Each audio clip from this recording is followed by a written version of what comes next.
25 note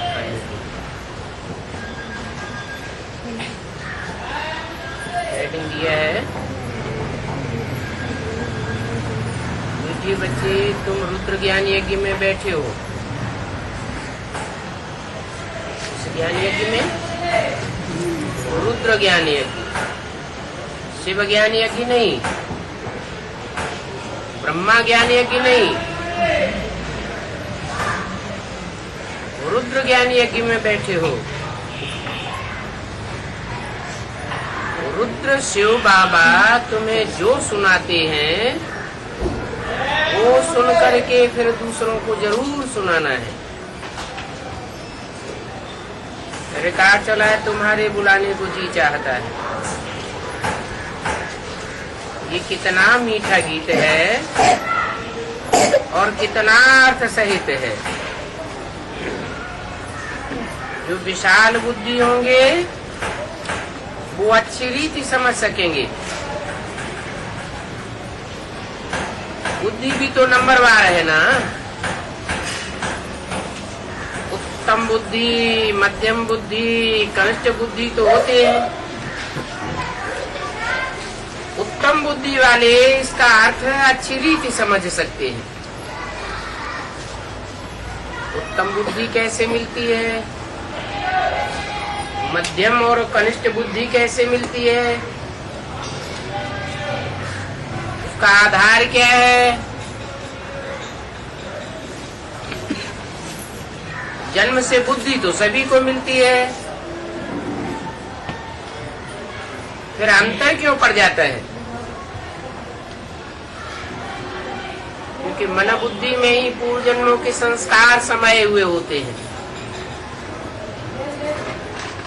जिनके अच्छे संस्कार रहे, अच्छे कर्म जिन्होंने किए, उनको उत्तम बुद्धि मिलती है। जिन्होंने मध्यम कर्म किए, मध्यम संस्कार भरे, उनको मध्यम बुद्धि मिलती है। जिन्होंने नीच कर्म किए, नीच संस्कार आत्मा में भरे, उनको नीच बुद्धि मिलती है। तो बोला उत्तम बुद्धि वाले अच्छी रीति समझ सकते हैं। किस चीज को? जो भी बाबा ने गीत बनवाए हैं और मुरली में जो आते हैं, उन गीतों का अर्थ समझ सकते हैं।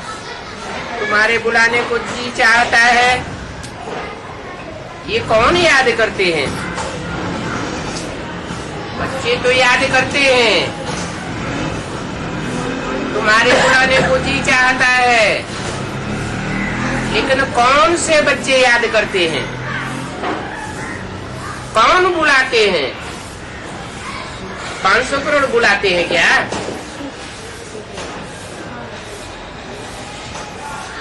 $33 करोड़ बुलाते हैं?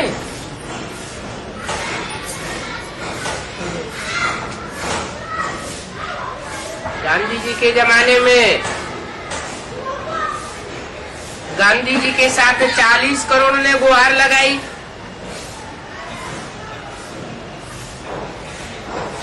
हे पतित पावन आओ।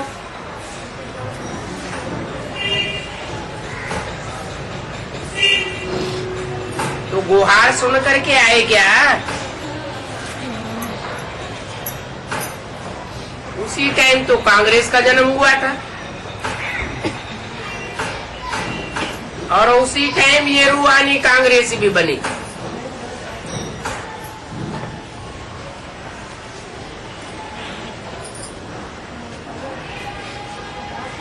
तो किसने कहा कि तुम्हारे बुलाने को जी चाहता है?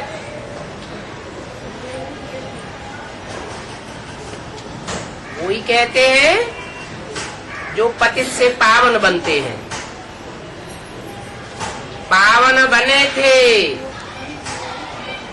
अभी भी बनने वाले हैं।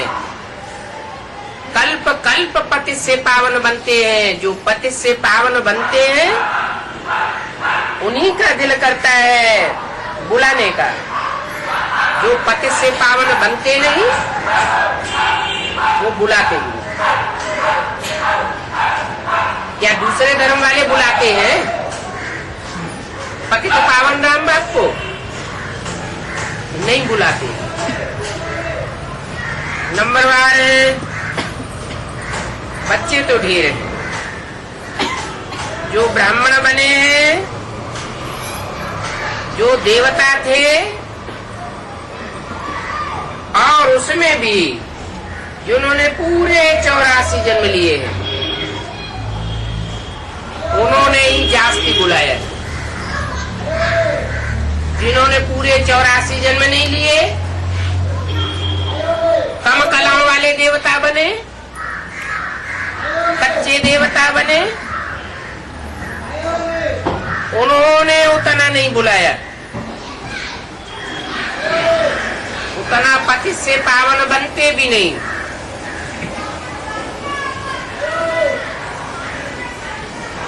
जो बुलाते हैं जास्ती बुलाते हैं, अर्थात जिन्होंने जास्ती भक्ति की है वही शिव अथवा सोमनाथ के मंदिर की स्थापना करते हैं।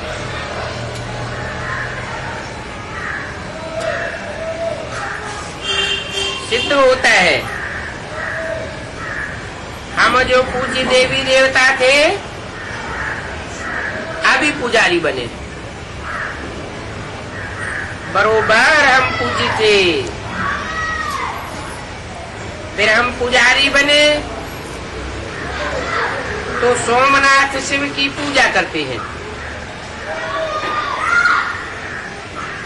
रुद्र यज्ञ तो बहुत रचते हैं, रुद्र यज्ञ रचते हैं, लेकिन रुद्रयान यज्ञ नहीं रचते।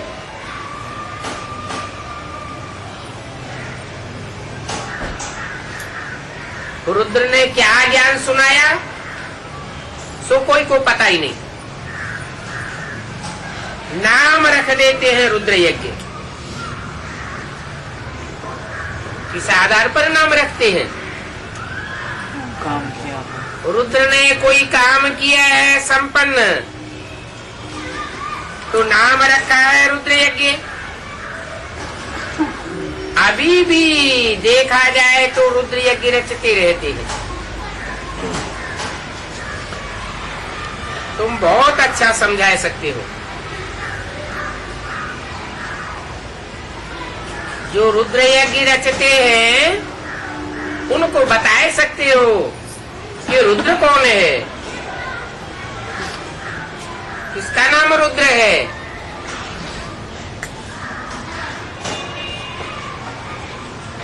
कहेंगे शिव का नाम यो रुद्र है, लेकिन शिव तो बिंदी का नाम है। बिंदी कैसे विकराल रूप धारण करती है? जरूर कोई साकार में प्रवेश करती है, प्रवेश करके विकराल रूप धारण करते हैं, तब संपन्न आहुति होती है, संपूर्ण आहुति लगती है। तो पूछा जाता है क्या रुद्र ने कभी यज्ञ रचा था जिसकी यादगार में ये स्थूल यज्ञ रचते रहते हैं? जरूर रचा था। कैसे रचा, फिर क्या उसकी सिद्धि हुई, इस बात को तो कोई नहीं जानते। अभी तुम्हारी बुद्धि में है, तुमको अभी ज्ञान का तीसरा नेत्र मिल गया कि ये रुद्र यज्ञ कैसे रचा गया, कब से रचा गया, कब बीजारोपण हुआ और कब इसकी अंतिम आहुति होनी है। परम पिता परमात्मा के सिवाय ये ज्ञान का तीसरा नेत्र कोई दे नहीं सकता। ज्ञान सागर परम पिता परमात्मा को ही गाया जाता है। वो ज्ञान का सागर है, बाकी सब है नदियां। सरोवर, टोबके, कुएं, बावड़ी आदि। मनुष्य को तो ज्ञान सागर तो नहीं कहेंगे। सागर में तो सभी का जल समाया जाता है, सभी में सागर नहीं समाय सकता। इसलिए क्या बोला है, भक्ति मार्ग की गीता में भी बोला है, न हम तेषु ते मये, मैं उनमें नहीं हूं, लेकिन वो सब मेरे में समाये हुए। कौन? जो भी गड्ढे गरीचियां हैं, जो भी नदियां हैं, नद हैं, नहरें हैं, वो मेरे में समाते हैं, लेकिन मैं उनमें निवास नहीं करता हूं।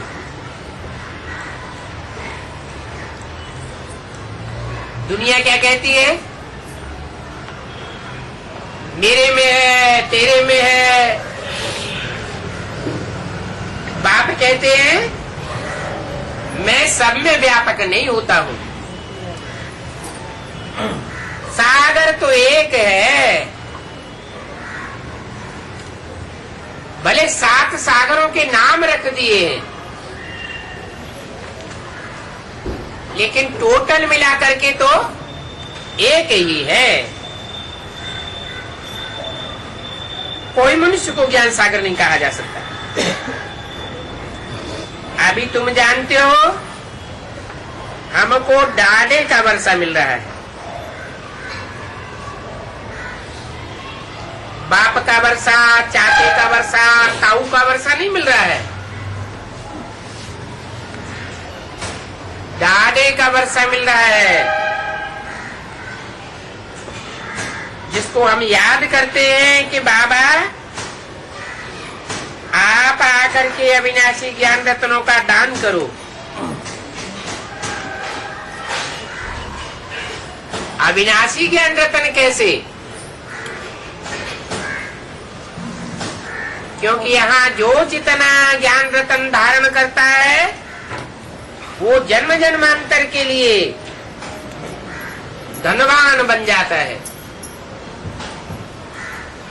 ये ज्ञान रत्न ही स्थूल रत्न बन जाते हैं।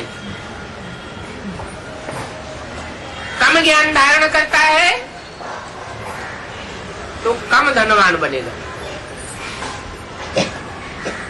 ज्यादा धारणा करता है तो ज्यादा धनवान बनेगा।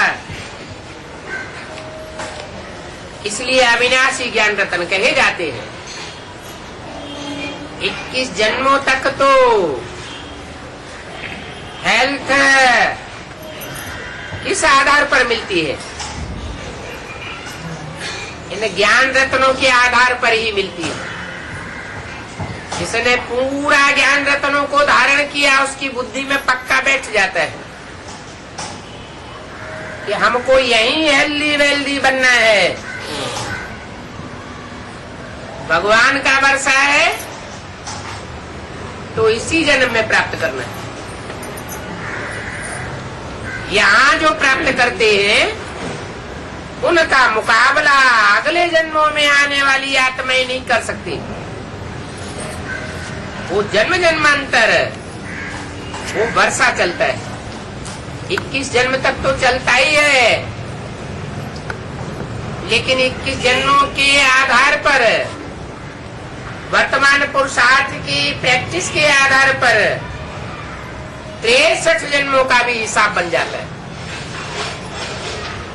जिसने जितना यहाँ तीव्र गति से धारणा की है वो 63 जन्मों में भी तीव्र पुरुषार्थ करने का अभ्यासी बना रहता है।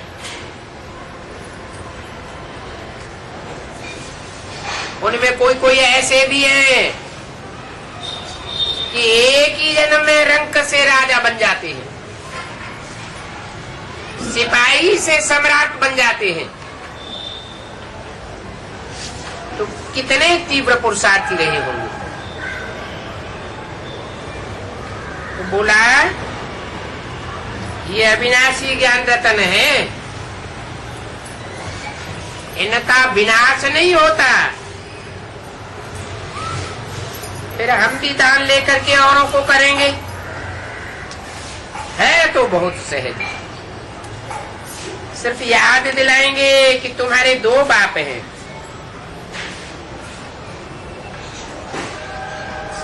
कौन से दो बाप? एक आत्माओं का बाप और एक मनुष्य सृष्टि का बाप हो। भक्ति मार्ग में भी दो बाप होते हैं, एक लौकिक बाप और एक पारलौकिक बाप। यहाँ भी तुम्हारे दो बाप हैं, एक तो इसी लोक का है। क्या? सारे सृष्टि चक्र में इसी लोक में हमारे साथ रहता है, ऑलराउंड पार्ट बजाता है। और एक पारलौकिक बाप। भक्ति मार्ग में भी दो होते हैं। सतयुग त्रेता में तो लौकिक बाप ही होता है, पारलौकिक बाप होता ही नहीं है। और वहां वर्षा भी तुम लौकिक बाप से नहीं प्राप्त करते हो। किस आधार पर करते हो वर्षा?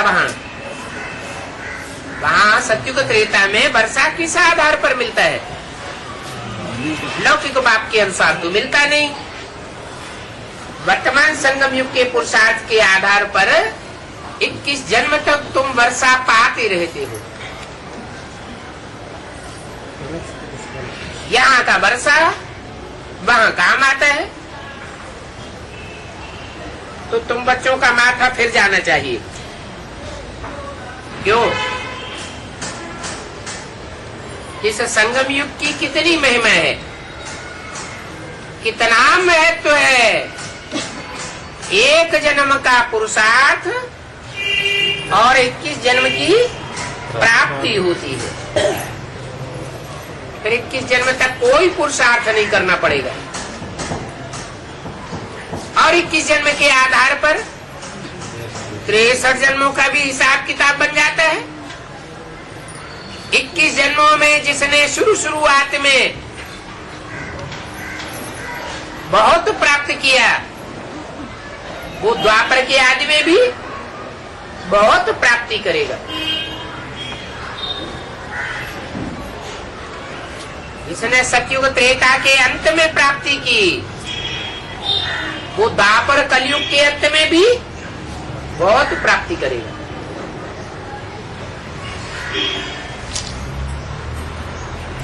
यहाँ के पुरुषार्थ के आधार पर है। जिन्होंने आदि में तीखा पुरुषार्थ किया, वो अंत में भी तीखा पुरुषार्थ करते हैं। तो बोला तुम्हारा तो माथा फिर जाना चाहिए। ऐसी ऐसी जगह जाकर के पूछना चाहिए कि ये रुद्र यज्ञ आदि में किसने रचा था, पहले किसने रचा। तुम जो ये रुद्र यज्ञ रचते हो, शुरुआत तो किसी ने की होगी ना। इसका नाम तो तुमने रखा है, क्या? रुद्र यज्ञ। तो जरूर रुद्र ने ही काम किया होगा।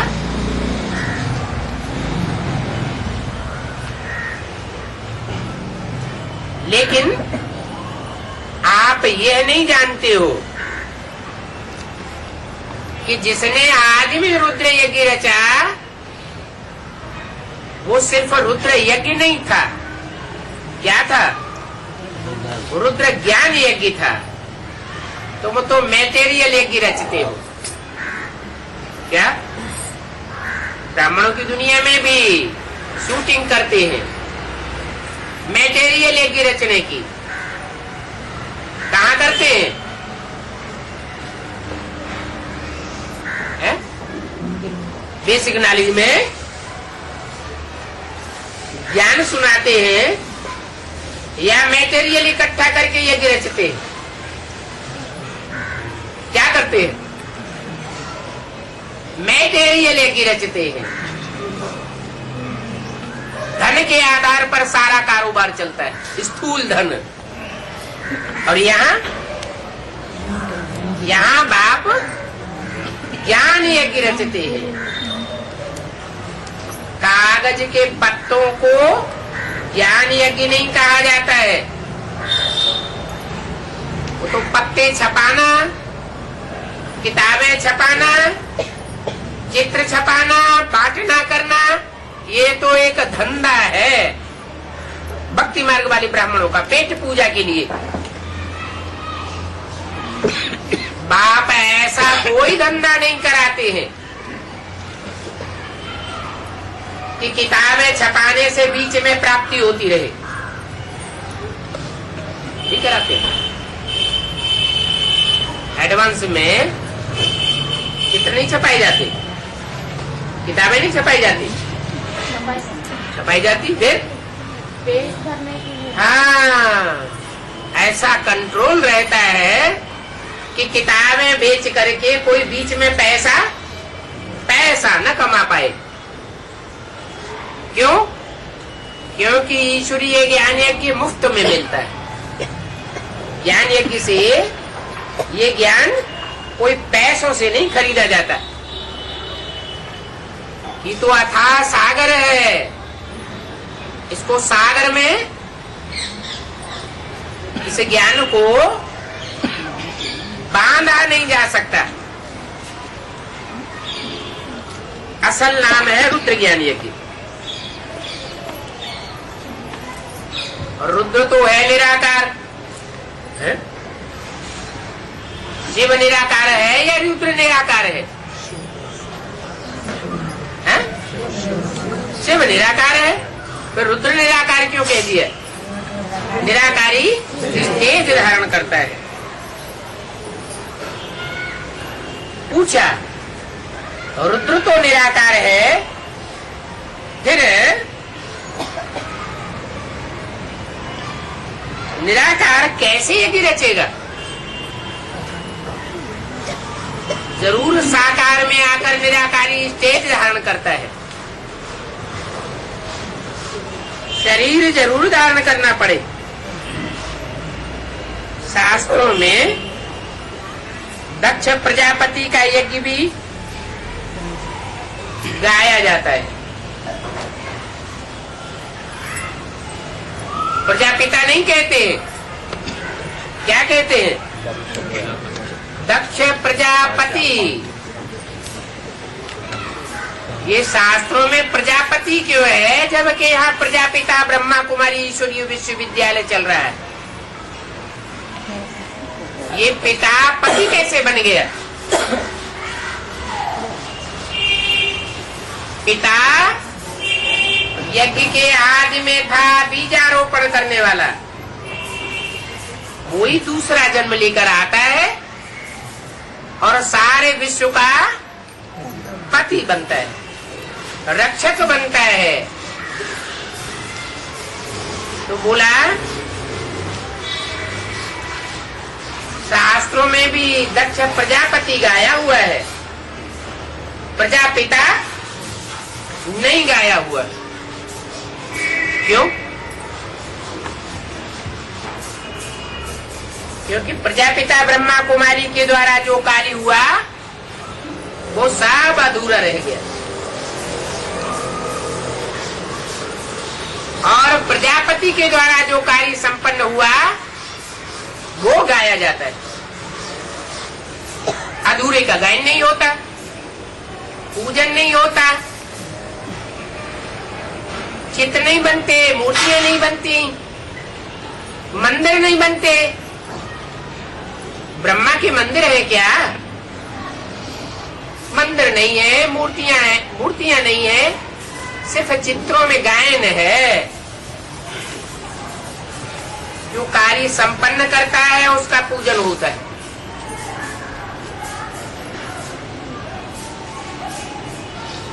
तो दक्ष प्रजापति का यज्ञ मनाते आते हैं।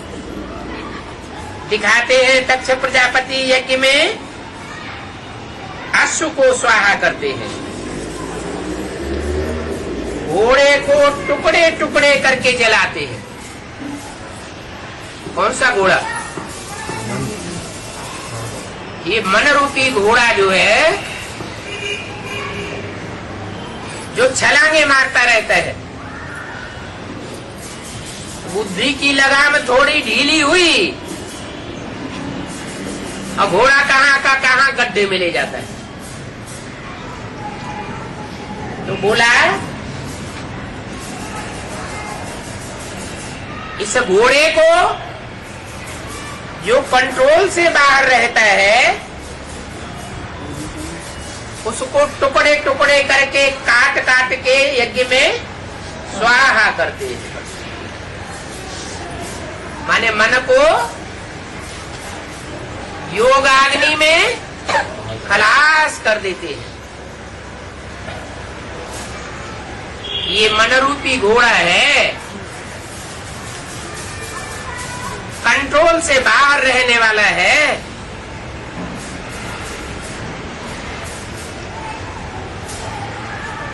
शिव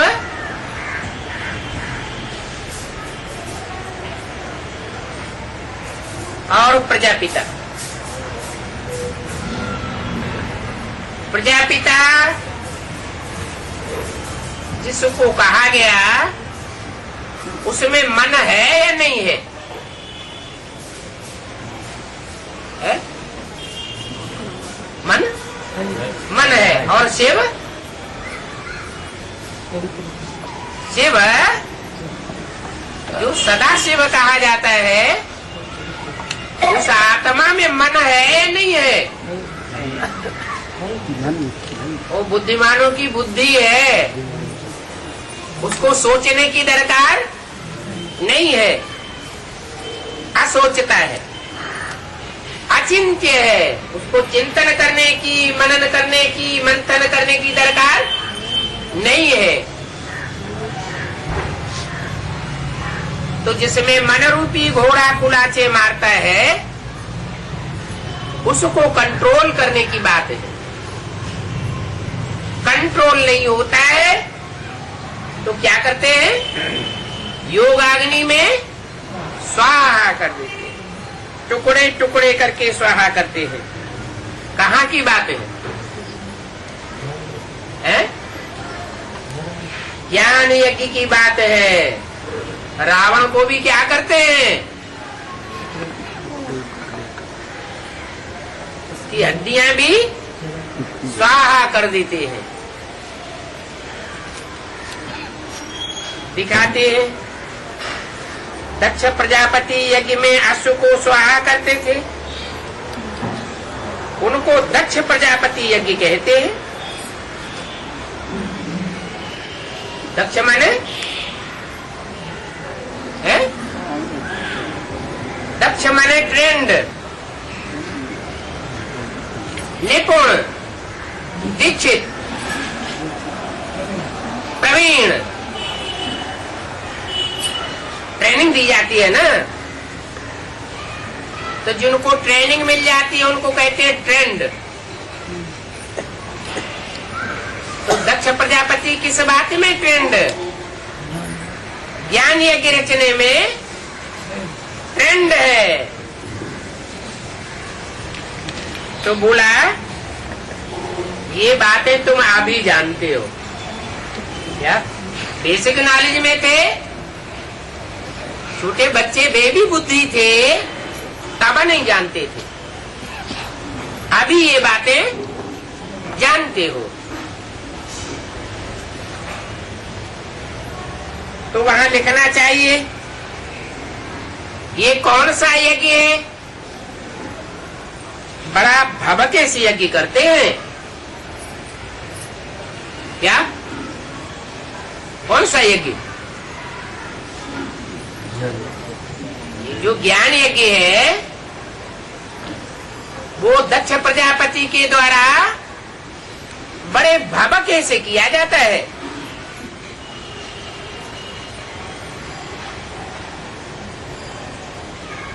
बहुत पैसे भी इकट्ठे होने पड़े। भक्ति मार्ग में भी देखो कितने पैसे इकट्ठे करते हैं।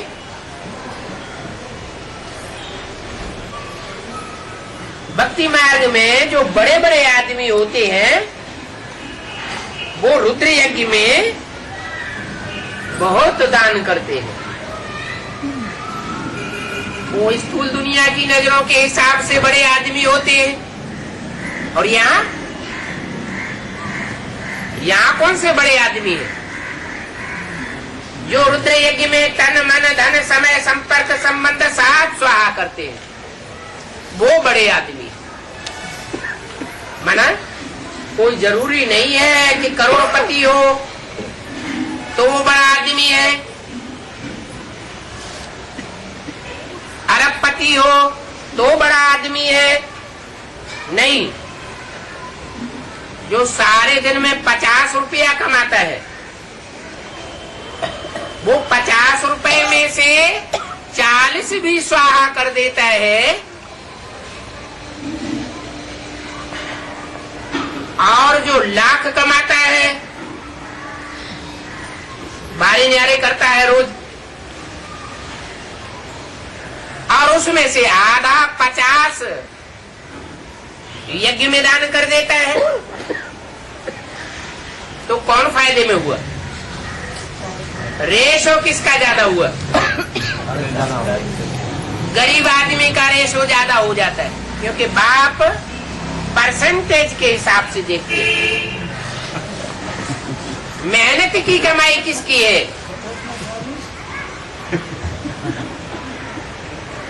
मेहनत की कमाई को देखते हैं। गरीबों का हिस्सा जास्ती बन जाता है, तो बाप कहते हैं तुम बड़े आदमी हो। मान लो किसी की गीता पाठशाला में गए, छोटा सा कमरा है, उसी में रहना होता है, खाना बनाना होता है, सोना होता है, उसी में सफाई करके क्लास करते हैं। बाबा पहुंचते हैं तो उसी में बाबा को सुलाई देते हैं। बच्चे कहते हैं बाबा छोटा घर है, तो बाबा क्या कहते हैं? नहीं बच्चे, बाबा के लिए तुम्हारा बड़ा घर है, तुम बाबा के लिए बड़े आदमी हो, छोटे आदमी नहीं हो। क्या? इन्फीरियरिटी कम्प्लेक्स नहीं आना चाहिए।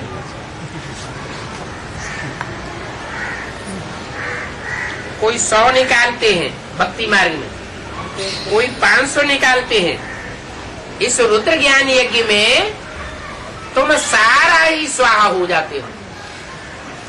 क्या? भक्ति मार्ग में सारा का सारा कोई दान नहीं करता, ये पूरा ही अर्पण हो जाए। और यहाँ तुम क्या करते हो? तुम सारा का सारा स्वाहा हो जाते हो। सारा ही तन, बीबी बाल बच्चे सब स्वाहा कर देते हो, अपना भी तन अर्पण करते हो, संबंधियों की भी बाजी लगाने में पीछे नहीं रहते।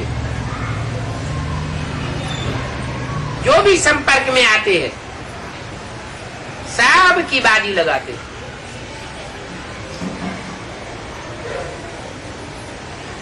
भक्ति मार्ग में तो थोड़ा थोड़ा पैसा निकालते हैं, थोड़ा थोड़ा सबसे इकट्ठा करते हैं। क्या करते हैं? भीख मांग मांग के भक्ति मार्ग में भीख मांगते हैं, चंदा करते हैं। यहाँ तुम कोई चंदा नहीं करते।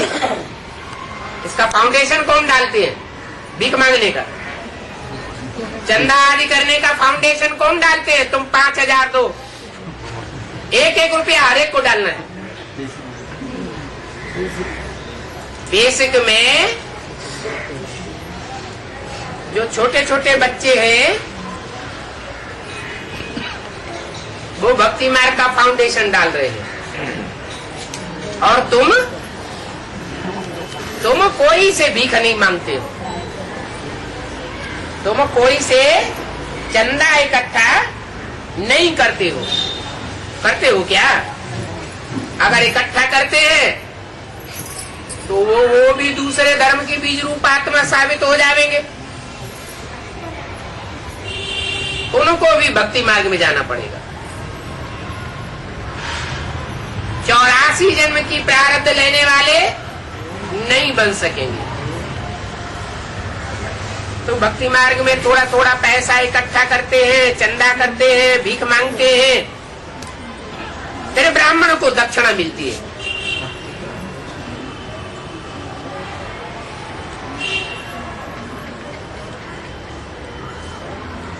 यहाँ तो ऐसी कोई बात नहीं है कि ब्राह्मण की पेट पूजा के लिए इकट्ठा करते हो। हैं? यहाँ क्या होता है? जो भी करते हैं अपनी स्वेच्छा से करते हैं, अपना ही तन मन धन लगाते हैं, किसी के कहने से नहीं लगाते। और जो भी लगाते हैं वो किसी व्यक्ति को नहीं देते हैं। किसको देते हैं? अपने लिए, अपने भविष्य के लिए ईश्वरीय बैंक में जमा करते हैं और विश्व कल्याण के लिए खर्चा जाता है। तो भक्ति मार्ग में तो थोड़ा थोड़ा पैसा निकालते हैं। यहाँ तो तुमको पूरा ही स्वाहा होना पड़ता है। किनको? उनको नहीं, तुमको। किनको? तुमको। जो सन्मुख बैठ बाप के पढ़ाई पढ़ते हैं उनको पूरा स्वाहा होना पड़ता है। अभी नहीं होते हैं तो आगे चल के ऐसी स्थिति परिस्थितियां बन जाएगी कि मजबूरन स्वाहा होना पड़ेगा। फिर पीछे रह जाएंगे। तब कहेंगे हमारा नंबर पीछे क्यों? बाप कहते हैं ये रुद्र ज्ञान यज्ञ है। क्या? ये रुद्र यज्ञ नहीं है भक्ति मार्ग का। ये ज्ञान सागर के द्वारा डायरेक्ट रचा हुआ यज्ञ है। वहां तो स्वाहा होने की बात नहीं होती। कहाँ? भक्ति मार्ग में। वहां बच्चे कहते हैं बाबा नहीं, वहां यहाँ बच्चे कहते हैं बाबा तन मन धन सहित मैं अब आपके पास आता हूँ। वहां भक्ति मार्ग में तो ऐसे नहीं कहेंगे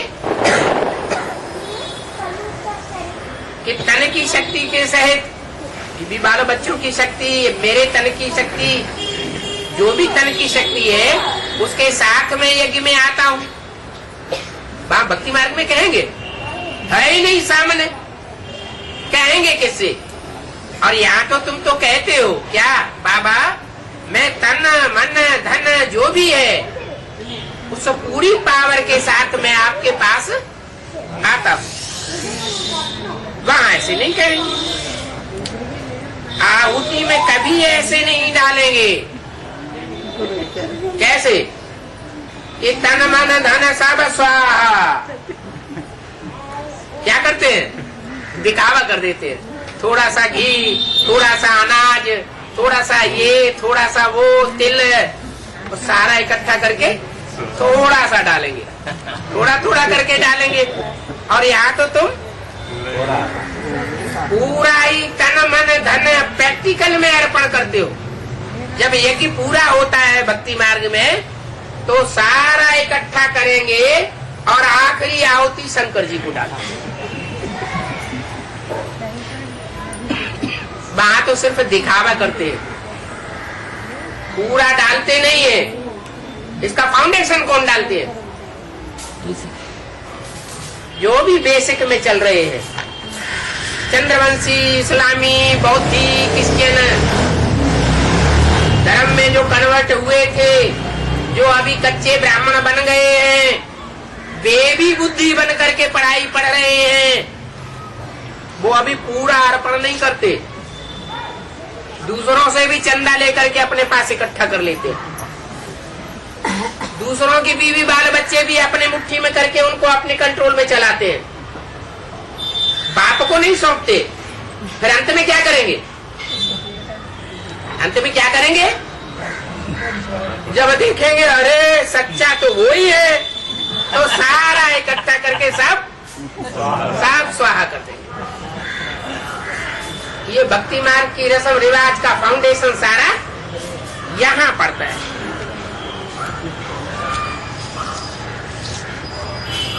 तो बाबा कहते वो आहुति में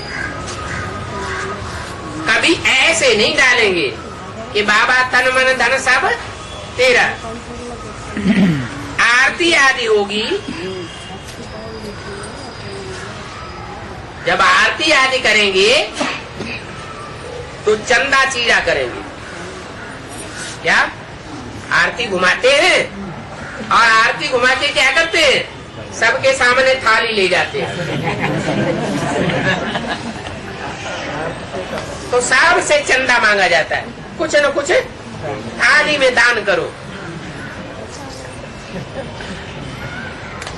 बड़ों बड़ों से बहुत लेते हैं।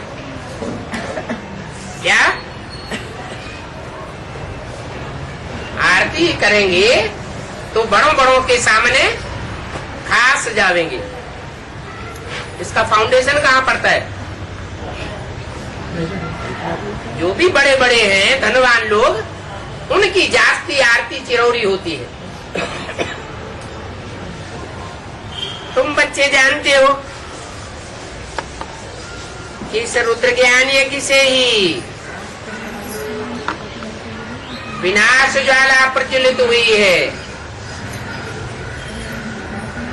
वो भक्ति मार्ग के जो यज्ञ होते हैं उनसे कोई विनाश ज्वाला प्रज्वलित नहीं होती। वो भक्ति मार्ग के यज्ञ कब रचते हैं? जब देखते हैं अकाल पड़ गया, अतिवृष्टि हो गई, कोई हारी बीमारी महामारी फैल गई, तो उसको शांत करने के लिए क्या करते हैं? यज्ञ रचते हैं। इस सब बातों की भी शूटिंग कहाँ होती है? ब्राह्मणों की संगमी की दुनिया में देखते हैं, अरे महामारी फैल गई, सब मर रहे हैं और दूसरी दुनिया में जन्म ले रहे हैं। कौन सी दुनिया में? समझते हैं एडवांस पार्टी में चला गया, यहाँ मर गया, बट्टी करो। तो वहां ये गिरचते हैं शांति के लिए। वो समझते हैं बड़ी भारी अशांति फैली हुई है, शांति के लिए ये गिरचते हैं। और तुम किस लिए ये गिरचते हो? तुम ये गिरचते हो कि इस यज्ञ में सारी दुनिया स्वाहा हो जाती है, सारी दुनिया का विनाश हो जाता है। तुम जानते हो रुद्र ज्ञान यज्ञ से ही विनाश ज्वाला प्रज्वलित हुई है। क्या ये विनाश ज्वाला ऐसा नहीं है कि बेसिक नॉलेज के जो ढेर के ढेर देखने में आते हैं और एडवांस नॉलेज के तो थोड़े लोग देखने में आते हैं। 5 पांडव, उनके बीच का झगड़ा है नहीं, ये झगड़ा सारी दुनिया में फैल जाएगा। ये ज्ञान की लड़ाई है, सारे विश्व को समेट लेगी। हिंदू, मुसलमान, सिख, ईसाई सब इस रुद्र ज्ञान यज्ञ में स्वाहा हो जाएंगे। बड़ा भारी रिवॉल्यूशन हो जाएगा। ये कैसे होगा? दुनिया वालों से इसका क्या कनेक्शन? कनेक्शन है एडवांस की दुनिया में जो थोड़े लोगों की दुनिया है, बीज रूप आत्माओं की दुनिया है, उसमें हर धर्म के बीज हैं। अनेक धर्मों का उन बीजों में छिलका चढ़ा हुआ है।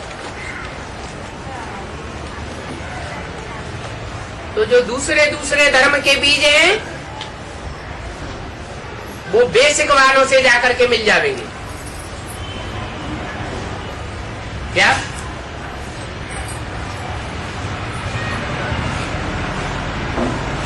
आर्य समाजी आधार मूर्त आर्य समाजियों में मिल जाएंगे। जो रुद्रमाला में चंद्रवंशी और चंद्रवंशियों का हेड होगा वो उन चंद्रवंशियों से जाकर के मिल जाएगा। जो इस्लाम वंशी होंगे वो आधार मूर्ति इस्लाम वंशियों में मिल जाएंगे। और वो आधार मूर्ति क्या करते हैं? जो बाहर की दुनिया के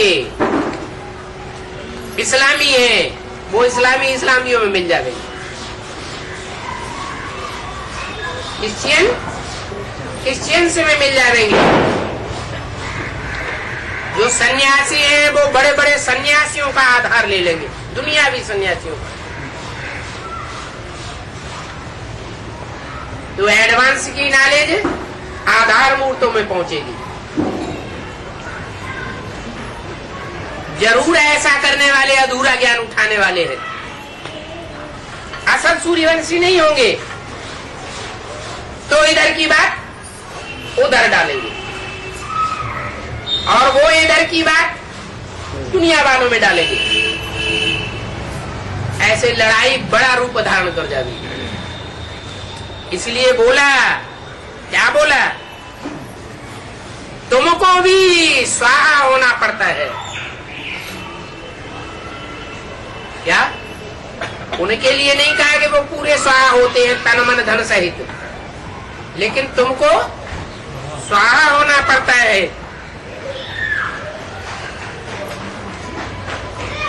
तो तुम बच्चे जानते हो यज्ञ से कैसे विनाशवाना प्रज्वलित हुई और सारी दुनिया को चपेट में ले लिया। वो यज्ञ रचते हैं शांति के लिए, वो विनाश के लिए यज्ञ नहीं रचते हैं। और तुम इस दुनिया के सारे कचरे का विनाश के लिए यज्ञ रचते हो। सब अधर्मों का विनाश हो जाएगा, अधर्मियों का विनाश हो जाएगा। विनाशाय च दुष्कृताम, जो दुष्कर्म करने वाले हैं उनका विनाश करने के लिए मैं आता हूं। गीता में भी तो बोला हुआ है, परंतु समझते नहीं है। अगर समझे तो कुछ बुद्धि में बैठे।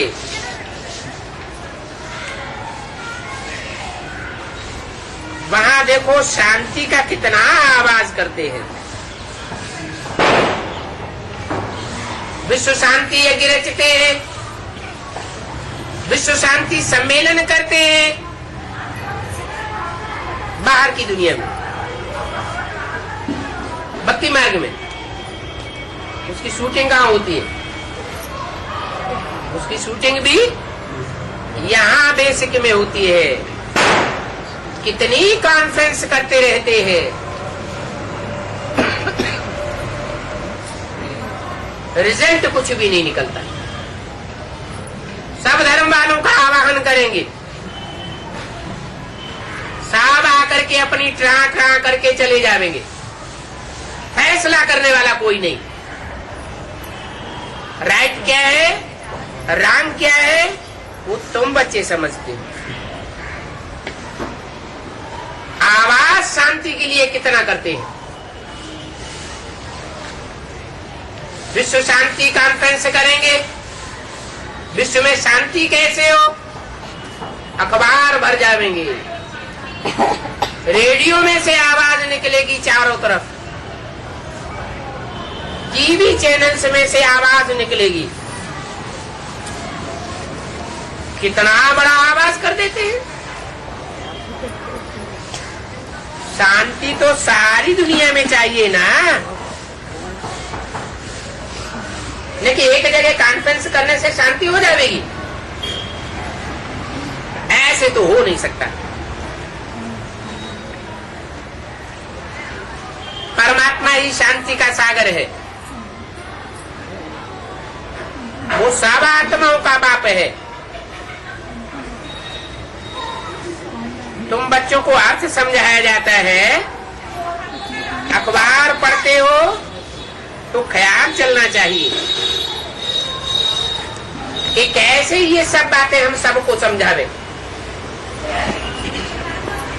ओम शांति।